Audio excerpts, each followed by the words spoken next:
감사합니다. 할렐루야. 자, 앞뒤 저 멀린 사람 보고 인사하겠습니다. 당신이 최고입니다. 당신이 최고입니다. 감사합니다. 사랑합니다. 축복합니다. 은혜 받을 줄 믿습니다.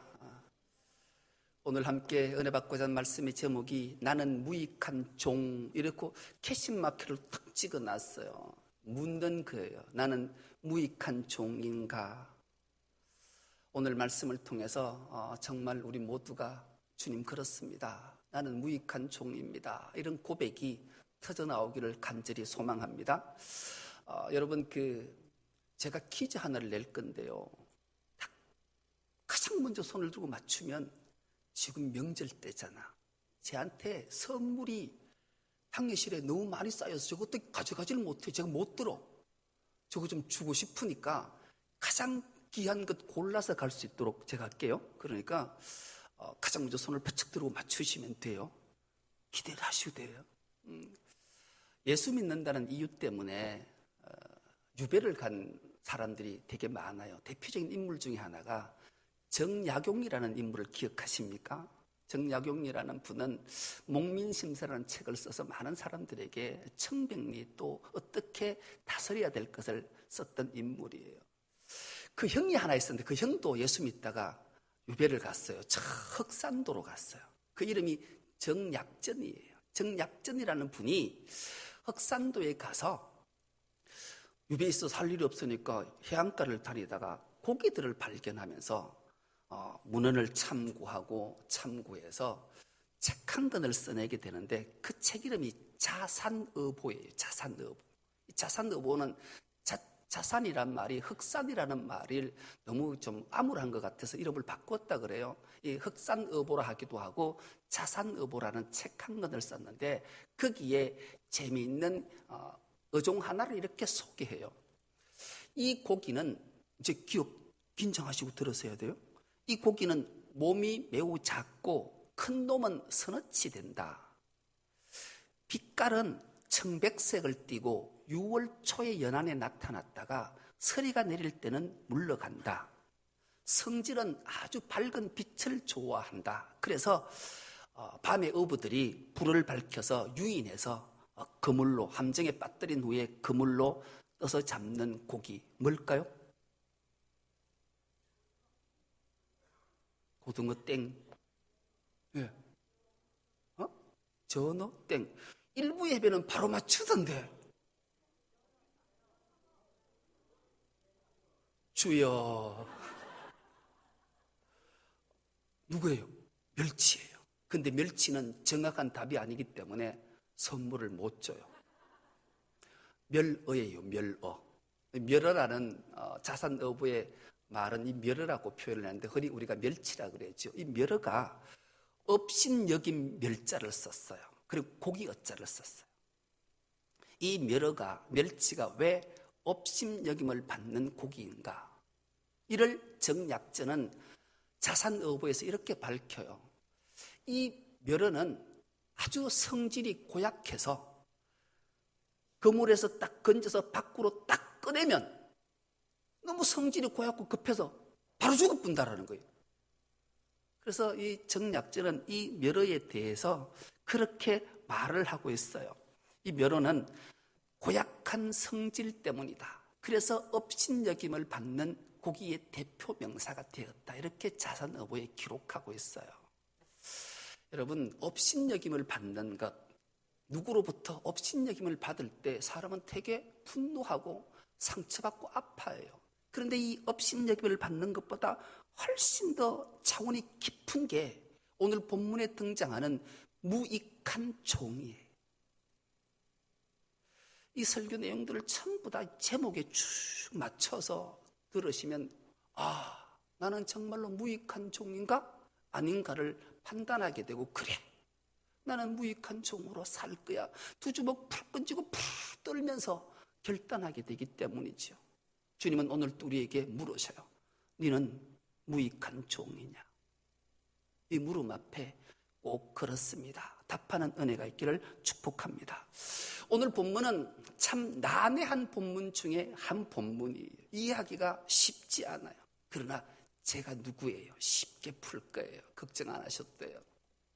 모든 성경 신학자들이 이 본문의 얘기와 이 모든 얘기들을 한 사건으로 묶고 이해를 하고 있어요. 뭐냐 하면 누가복음 15장, 16장, 17장 이 모든 내용은 한 사건을 이야기하고 있다 그래요. 그 한 사건은 뭔가 하면 가장 핵심적인 사건 하나가 이런 아들에 대한 비유를 다 포커스를 여기에 맞춰서 끊임없이 거지와 거지 나사로와 부자 얘기도 하고 또 오늘 본문에 등장하는 이 얘기를 용서의 하루에 7번 잘못을 하고 와서 용서를 구하면 해야 되는 이유 끊임없이 얘기하는 모든 것들이 또 나병 환자 10명이 치료받은 모든 것이 포커스가 거기에 맞춰져 있다는 거예요. 이것을 생각하고 들으면 나중에 끝나고 나면 이해가 확 돼요. 그런데 왜 본문이 난해한가 하면 예수께서 비유로 말씀하실 때 어떤 때는 세리와 죄인들을 향해서 말씀하시고 어떤 때는 바리새인과 서기관에게 말씀하시고 어떤 때는 제자들에게 말씀하시고 어떤 때는 사도들에게 말씀하시기 때문에 이게 누구한테 말하는 건지 이게 누구한테 말하는 건지 헷갈릴 수 있어요. 오늘 본문에도 그래요. 오늘 본문에서 1절과 2절은 하나님께서 바리새인에게 하신 말씀이에요. 3절부터 그 이하는 제자들에게 그리고 5절의 질문이 사도가 하자 그 사도에게 말씀하신 것은 바로 오늘 말씀의 제목이 탄생된 무익한 종 사도들에게 한 말이에요. 그래서 우리가 여기를 정확하게 꿰뚫어 보면 한 사건을 얘기하는 것 같지만 세 부류에 대해서 얘기하기 때문에 긴장하고 들으시지 않으면 자칫 잘못하면 놓칠 수 있다는 거죠. 오늘 본문이 이렇게 시작합니다. 예수께서 제자들에게 이르시되 실족하게 하는 것이 없을 수는 없으나 그렇게 하는 자에게는 화로다. 그가 이 작은 자 중에 하나를 실족하게 할진대 차라리 연자 맷돌이 그 목에 매여 바다에 던지는 것이 나으리라. 이 말씀을 해요. 여기서 우리가 주목해보고 한번 찾아낼 인물이 있어요. 도대체 실족하게 하는 자는 누군가? 그러면 실족당하는 자는 누군가? 그리고 도대체 화라는 게 뭘까? 이걸 찾아내야 돼요. 먼저 실족하게 하는 자가 누굴까요? 그것은 오늘 본문은 바리새인을 지칭하는 말이에요. 그럼 왜 바리새인이 실족하게 만드는 자일까요? 그것을 이유를 알려면 15장 1절을 보면 정확하게 알 수 있어요. 15장 1절을 우리가 한 목소리를 합독해 보겠습니다. 시작. 모든 세리와 죄인들이 말씀을 들으러 가까이 나오니 이렇게 말해요. 2절은 이어서 바리새인과 서기관들이 수건거려 이르되 이 사람이 죄인을 영접하고 음식을 같이 먹는다 하더라. 이렇게 이어지고 있어요. 예수님의 말씀을 죄인과 세리들이 들으러 나오니까 바리새인과 서기관들이 수근거리는 거예요. 왜 수근거리는가 하면 예수께서 죄인을 영접하고 세리를 영접해서 그들과 음식을 먹기 때문에 수근거린 거예요. 여러분, 바리새인과 서기관들은 유대인들은 죄인 특히 세리는 거지도 돈을 주면 안 받았어요. 자존심이 아파서 굶으면 굶을지언정 세리가 주는 건 안 받았어요. 그런데 예수님께서는 죄인과 세리를 영접하고 음식을 같이 먹었다는 건 가족이 되겠다는 의미거든요. 그러니 바리새인과 서기관이 당연히 수근거릴 수밖에 없는 거예요. 그러자 예수님께서 그 유명한 비유를 하시는 거예요. 이런 양 비유, 10드라크마 비유, 이런 아들 비유로 그들에게 말씀하시는 거예요. 그래서 수근거리자 상처받고 실족당하는 자들이 누구겠어요? 두말할 것도 없이 죄인과 세리들이 실족하는 거예요.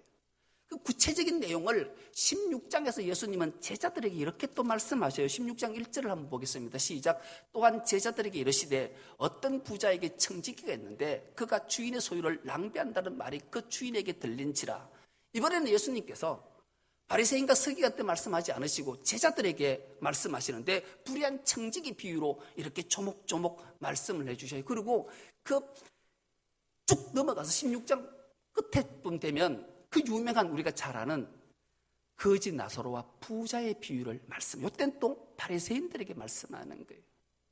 그래서 오늘 본문을 정확하게 한 인물을 탁 끄집어내라면 소외되고 죄인이고 거지고 약한 자를 실족시키는 자가 누군가? 그가 바리새인이다. 그렇게 주님이 제자들에게 말씀하시는 거예요. 여러분, 우리가 인생을 살면서 사람이다 보니까 실수해요. 실수 안 한 사람 혹시 있으세요? 나는 하늘을 우러러 한 점 부끄러 먹고 실수 안 해. 그렇게 말하는 사람은 거짓말하는 사람이에요. 누구나 잘못하고 실수할 수 있어요. 그런데 왜 그러면 누구나 실수할 수 있는 문제를 가지고 예수님께서는 누구든지 실족하게 실수하지 않을 수는 없지만 실족하게 하는 자는 화로다. 그렇게 말해요. 그 하가 무엇인가? 그 하는 상상을 초월하는 하예요. 그 하가 미쳐서 하나님께로부터 받아야 될 벌이 얼마나 무서운가 하면 그 벌 받는 것보다는 차라리 내 목에 연자맷돌을 메고 바다에 빠져 죽는 게 낫다. 여러분, 내가 실수를 해서 누군가가 실족해서 아파한다면 그 하가 얼마나 무서운가를 상상하지 못하니까 차라리 그 하를 받을 바에는 내가 목에 연자맷돌을 메고 바다에 빠져 죽는 게 낫다 하니, 이야, 이게 얼마나 끔찍한 말이냐고요.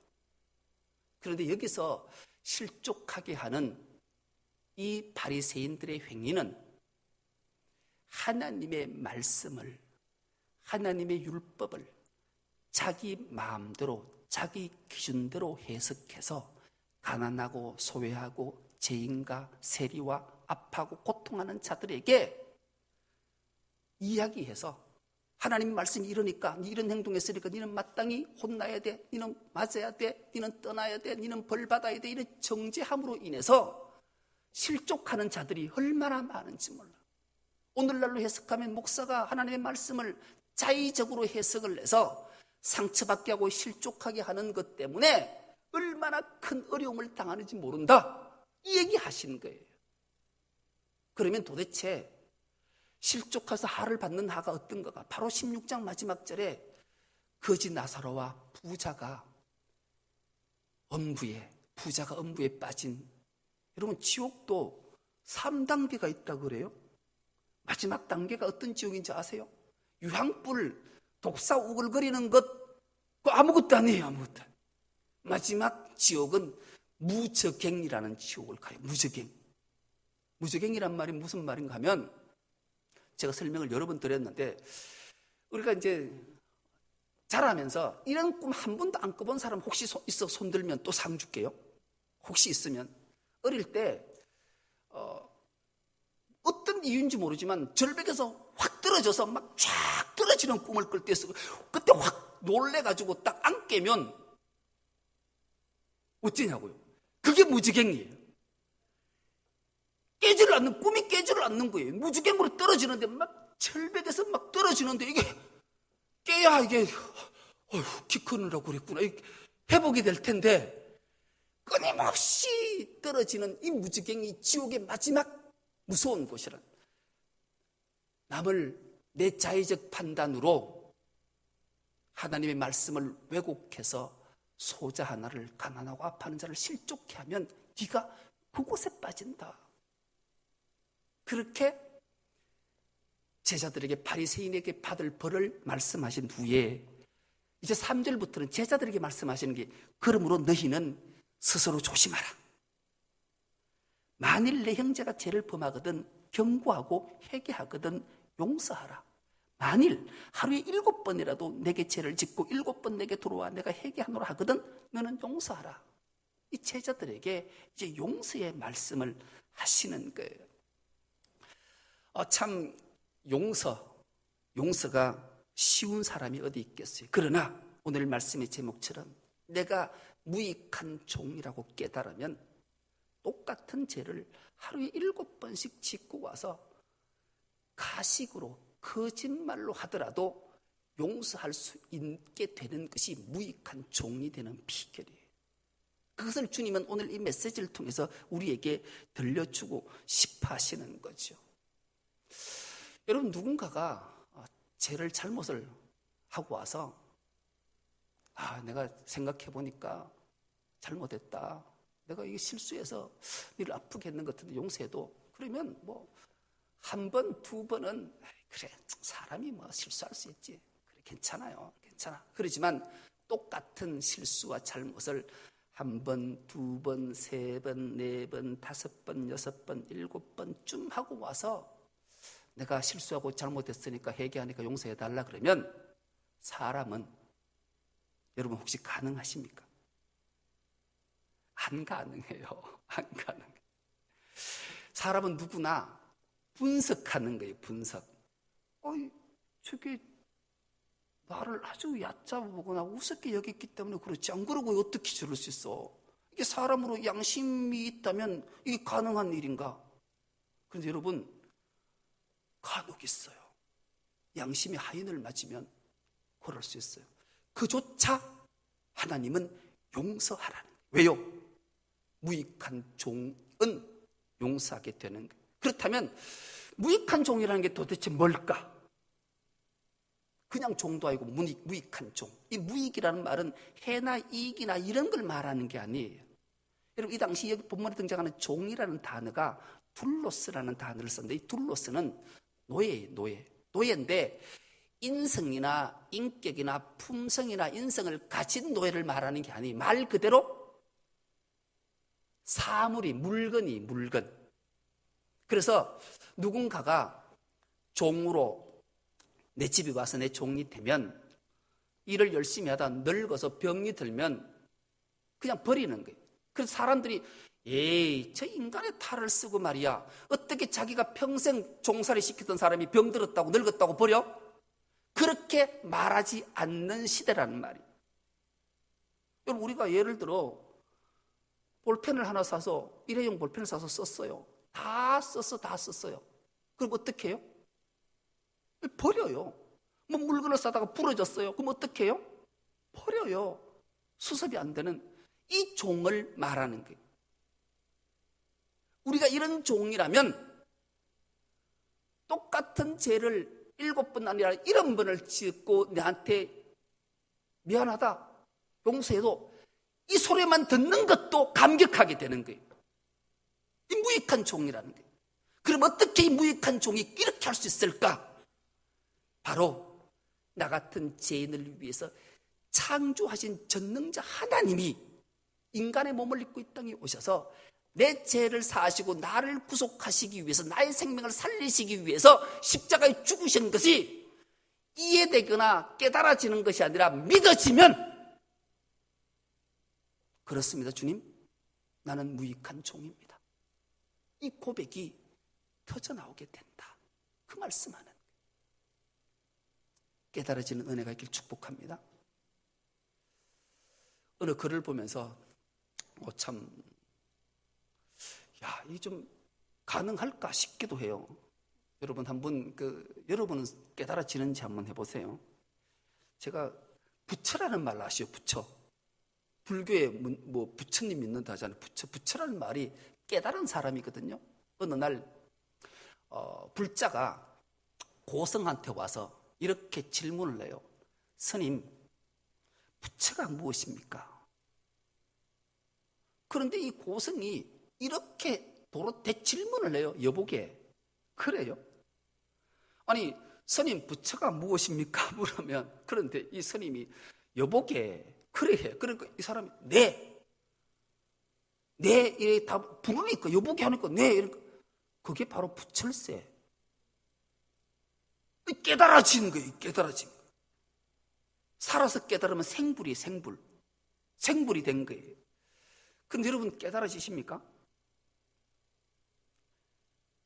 불자들이나 다른 종교는, 깨달음의 종교들은 자기가 도를 통해서 깨달았지만, 우리는 아무리 난해하고 어려운 말씀이 우리에게 전해져도 성령 하나님이, 파라클레토스 성령께서 우리를 깨닫게 하시고 위로하시고 알게 하셔서 우리가 모든 하나님의 말씀이 깨달아진 줄 믿습니다. 이 깨달아지는 거예요. 오늘 말씀도 깨달아지셨죠? 무익한 종이, 왜 무익한 종이 하나님이 나에게 이 무익한 종이 되라고 말씀하시는가를 우리에게 알게 하시는 말씀이에요. 이 모든 것들이 깨달아져서, 그렇습니다, 주님, 나 같은 죄인이 하나님이 나를 위해서 십자가에 죽으시고 나를 대신 아들로 삼으셔서 살리셨는데 그 어떤 잘못, 어떤 허물, 어떤 실수도 제가 용서하지 못할 일이 어디 있습니까? 내가 인격이 있다는 것만 해도 감사합니다. 모든 것 용서하고 사랑으로 듣겠습니다. 오직 하나님 영광 받으소서라고 바뀌어지게 되는 거죠. 우리 모두가 그런 자가 되어서 하나님께 크신 영광을 올려드리는 우리 충성롭게 모든 건속 다 될 수 있기를 간절히 기도합니다. 하나님 아버지 고맙고 감사합니다. 우리를 사랑하셔서 부르시고 오늘 주님이 말씀을 통해 우리에게 묻습니다. 너는 무익한 종이냐? 그렇습니다. 주님, 나는 무익한 종입니다. 그러므로 어떤 상황 속에도 주님의 말씀 앞에 순복하며 살아서 승리할 뿐만 아니라 주님의 마음을 헤아릴 수 있는 우리 모두가 되게 하여 주옵소서. 감사드리오며 예수님의 이름으로 기도드리옵나이다. 아멘.